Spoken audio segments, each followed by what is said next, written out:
What's up, guys? Welcome back to my channel and welcome back to another episode of the Never Seen It series. Every single Tuesday, you guys watch me go out there Blu-ray hunting, and sometimes I pick up films that I've never seen before in my entire life. I keep them separate from every other movie I own. I watch them, I come on here and I let you know, do I love them, do I hate them, and do I recommend them to you? Now, if you guys love physical media just as much as I do, possibly even more, and you love Blu-rays and steelbooks in particular, you're definitely at the right channel. Click the red subscribe. You know you want to. Just click it really quick. Also hit that like button. It truly helps me out. We're on our way to 5,000 subscribers and you really don't want to miss the ride. It's going to be a lot of fun. So let's not waste any more time. I got a lot of movies to show you. A lot. Because I've been working really hard. I've been busy watching movies.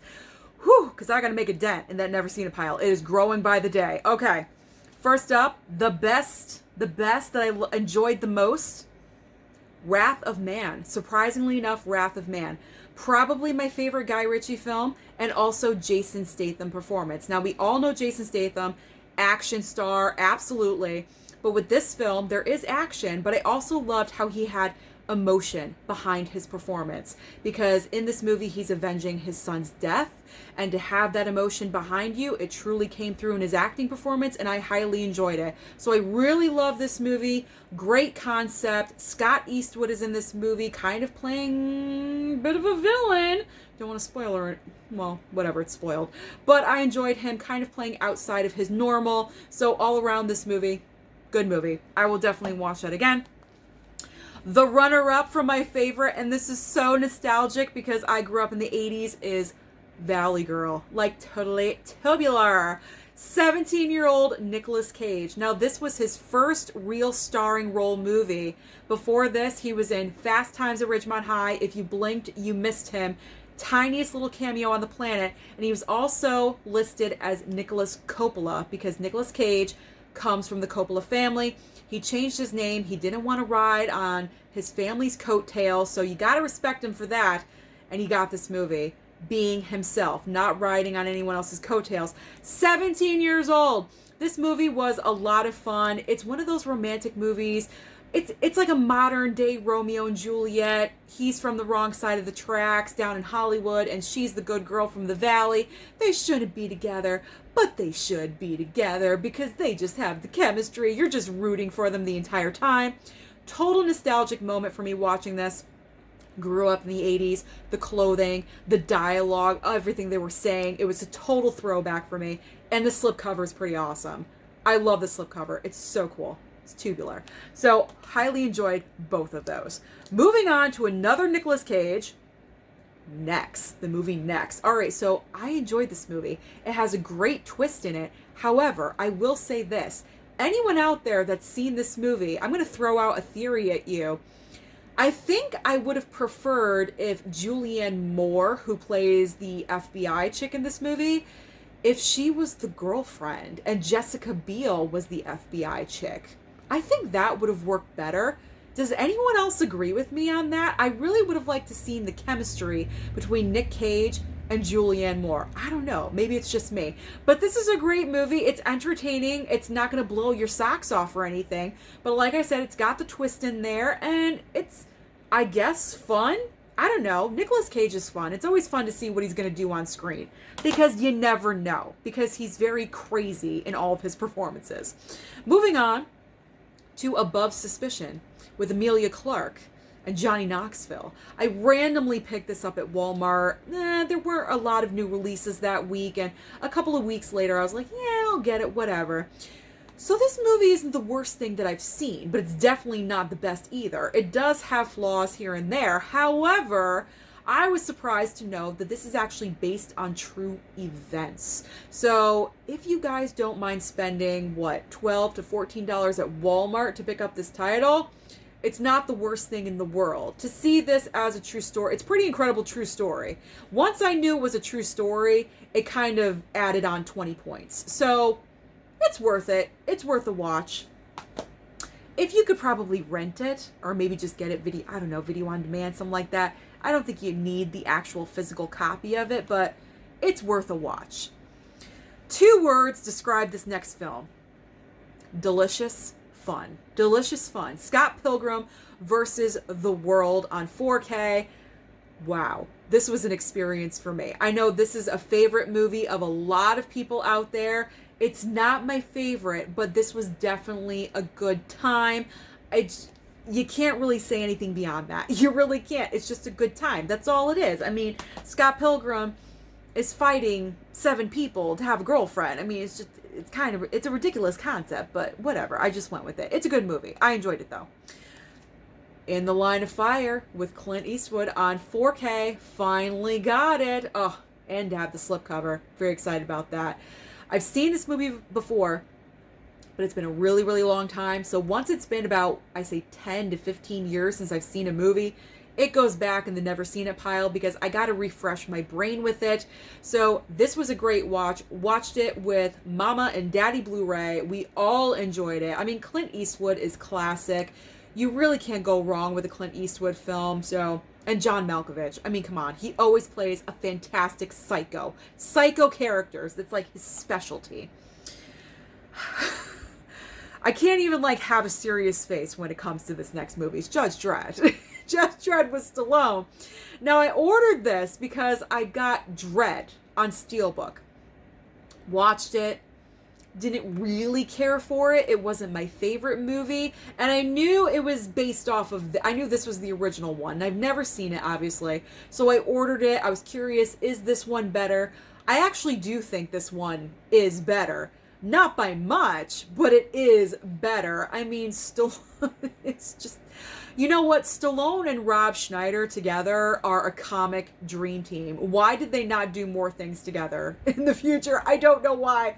But they were a fantastic team. They really were. They worked well together. It was entertaining to watch, and I got through it just fine. Whereas with Dredd, it was kind of dragging a little bit for me, and it's only an hour and a half, so what does that say?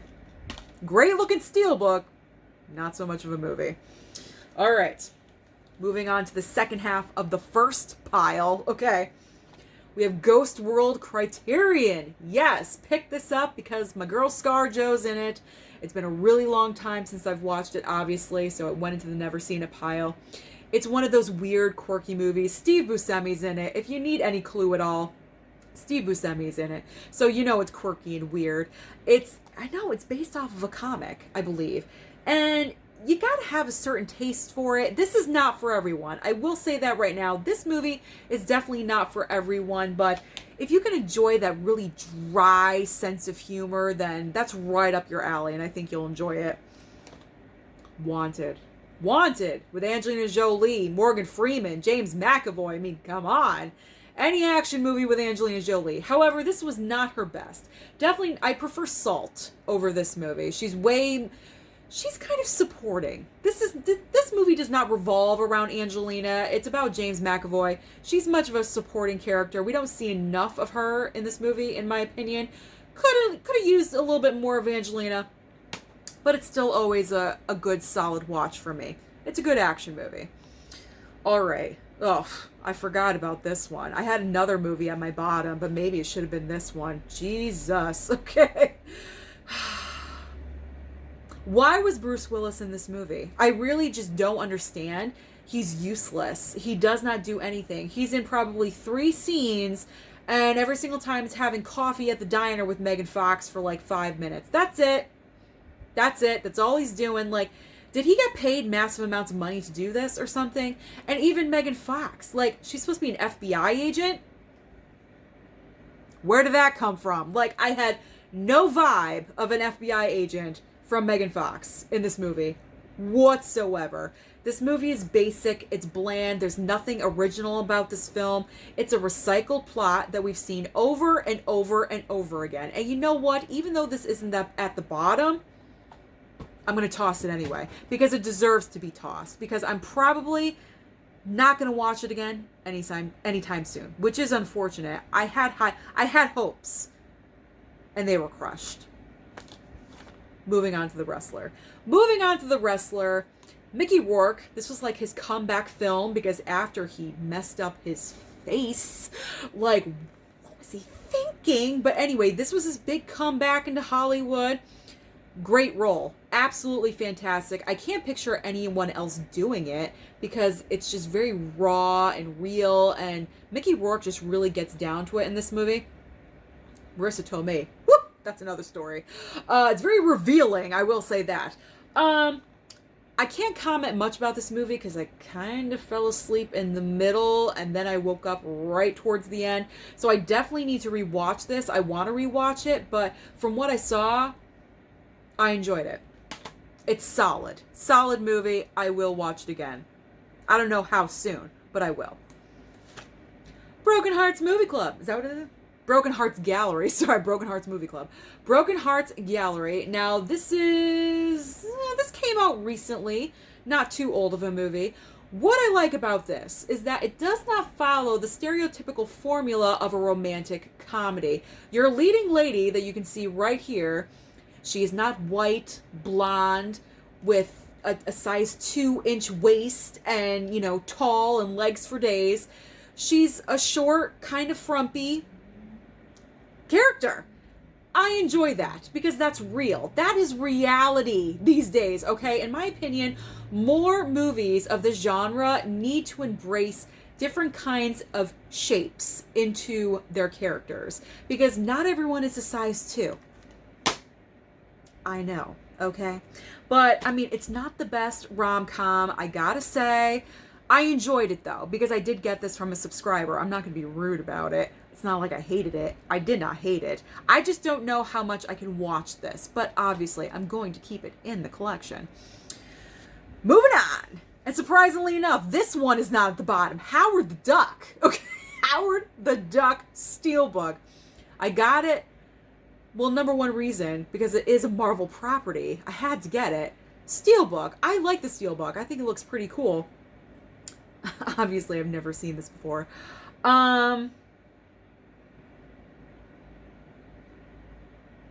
It's not the worst. It's not the worst, but it kind of like takes this so ridiculous turn at the very end. Like, I was kind of vibing with this movie about 3/4 of the way through. I'm like, yeah, okay.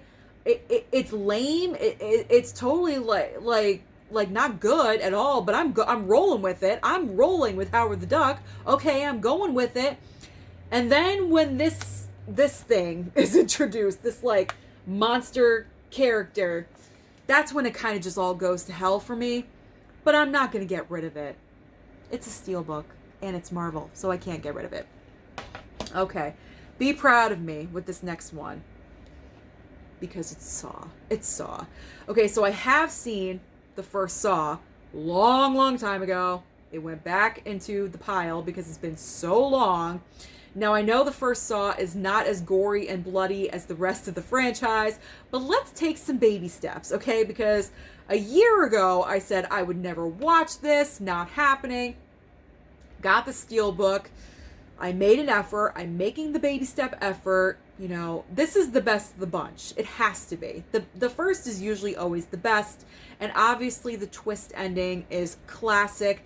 It focuses more on the acting. And it's not, it is kind of gory in parts, but that's not the focus. The focus is the situation that the two guys are in the room, their dialogue with each other. How are they going to get out? Their fear, you're feeling it through the screen the entire time. And then the circumstances around what built up to that. So that's what if the whole franchise was like this, I would be a happy girl. I would watch every single one. But I'm not all about the blood and the gore. I'm going to have to work my way up to the following movies. Just, give me a chance. Give me some time. I need some time. We're getting there. We are getting there. Okay, this movie we watched last night, The Prestige by Christopher Nolan, Hugh Jackman, Christian Bale, ScarJo, Michael Caine. All right, all I gotta say is I enjoyed it, ? I enjoyed it, ? It's a little confusing at times. And I think that's because that's Christopher Nolan's style of directing. You notice it in his past films like Inception. I haven't seen it, but I've heard about it, how it's confusing. And his directing style is just kind of, I don't know. It's weird. It's like inconsistent. He like goes back and forth pretty quickly. It's not like it's a bad movie, but I feel like you didn't fully understand what was going on, if that makes any kind of sense at all whatsoever. The performances were good. They were solid, especially Michael Caine. I think he was my favorite of the bunch. And I got to admit, ScarJo was miscast. I would not have casted her in this role. I would have cast the girl playing Hugh Jackman's wife as ScarJo's part and just get some random girl to be his wife, because you didn't need a big star to be the magician's assistant. I think that was just a waste. Maybe just a name grab, just to have a name in the movie. I have no idea. I feel like this part was a waste of her talent, and honestly, I didn't really believe her in it. I didn't believe the accent. It just didn't work for me. So it's not the worst. It's like, okay, I enjoyed it, question mark, if I really understood it. That's where this falls. The parents did not like that movie, by the way. I was the only one. All right, Eternal Sunshine of the Spotless Mind. This is what I want to see Jim Carrey doing, okay? More movies like this. This is probably one of his best roles that he's ever done to date. He's just real. This is based on real human emotions.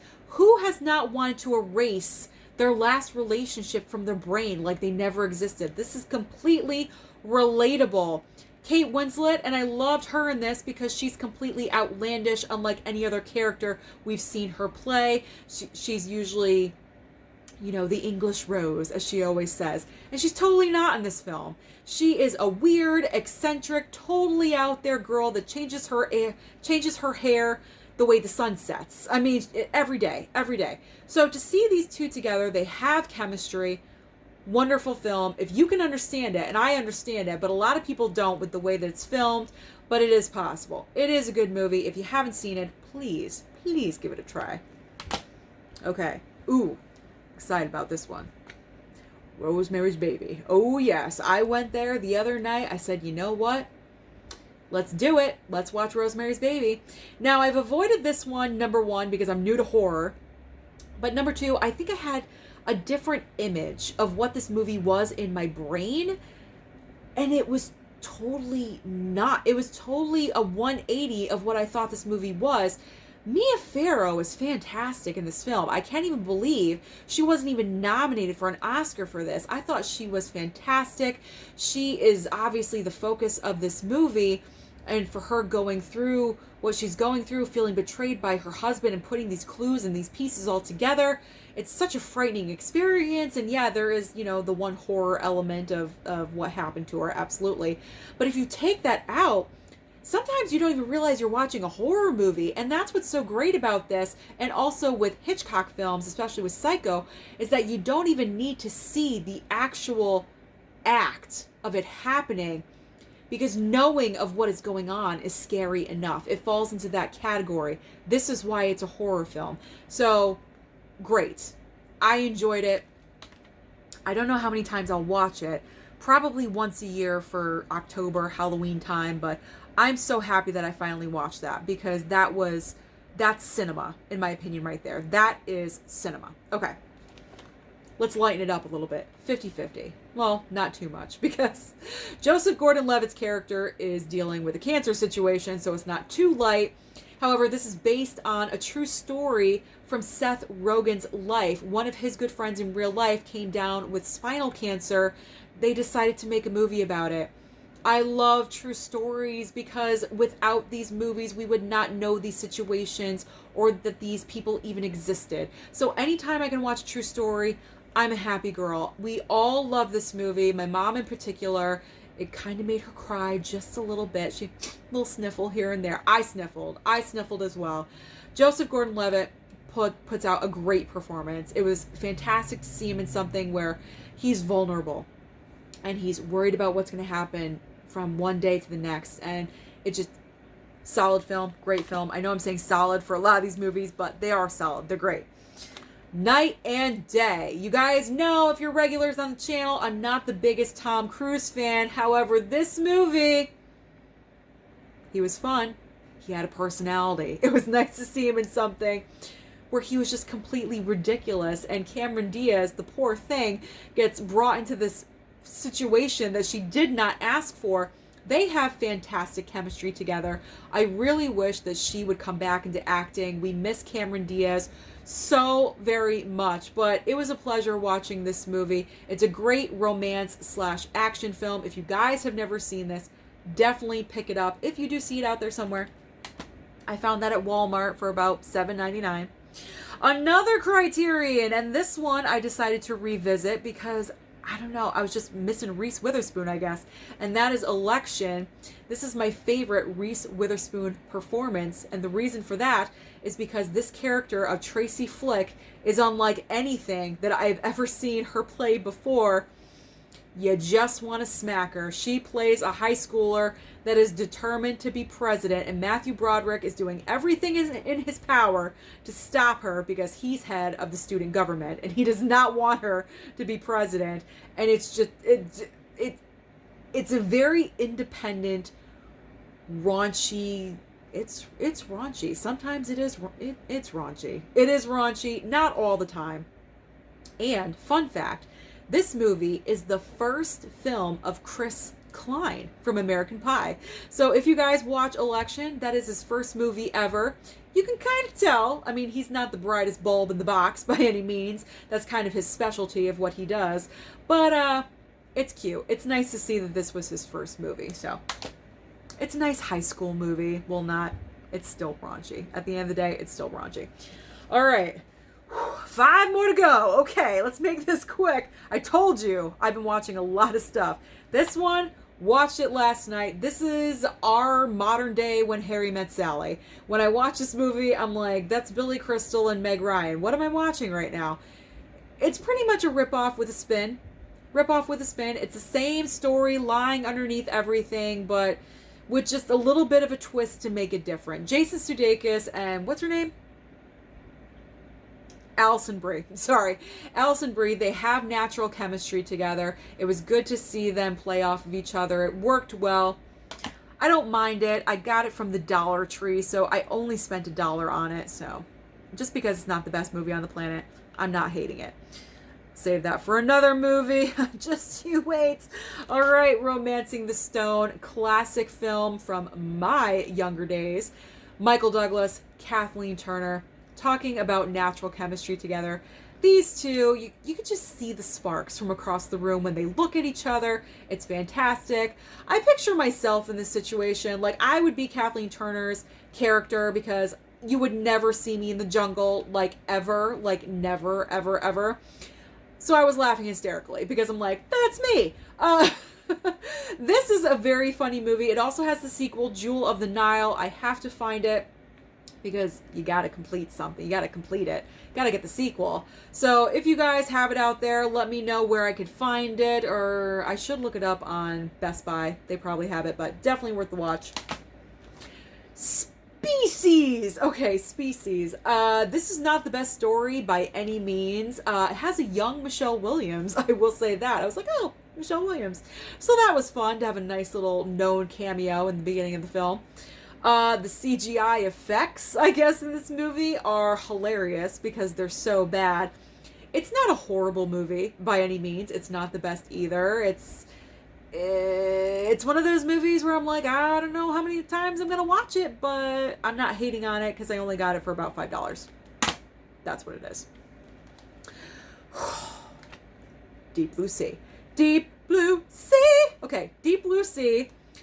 Recently into the shark movies. I don't know why I just sang the title. Whatever. Maybe I'm going delirious. I have no idea. Deep Blue Sea. Recently into the shark movies. Jaws is my favorite of all time. That will never be replaced as the best. This is up there, I think. I mean, talk about effects. This one isn't the best with effects. I mean, the Michael Rappaport kill. That was bad. Okay, that was bad. It does have a shocking kill that I did not expect. I was like, no! If you've seen this movie, I think you know who and what I'm talking about. That, like, ripped my heart out and threw it across the room. But it's it's like a guilty pleasure watch. Whatever. It's all good. And the last of the bunch, the most horrible that I have been saving. Now, this movie I put in to watch last night, and I stopped it just after the credits because I knew I could not sit through this because it is so childlike, and I should have known by the title, but I took a gamble on it. I got it at the Dollar Tree, and that is Adventures at the Chocolate Factory. I don't know what I was thinking getting this title. I just randomly picked it up. I was like, oh, I think I was just excited because I finally found Blu-rays at the Dollar Tree. And this was, I think, 2 months ago. So this is definitely the worst of the bunch considering I stopped it after the credits and I've never done that before. So I'm probably going to get rid of the movie, but I'm going to save the case so I can replace one of my broken cases. So you know what happens to movies that I don't like? They get tossed across the room. So that is everything that I've been watching lately. A lot. Let me know down below what you've been watching lately. Don't forget to like and subscribe, and I'll see you next time.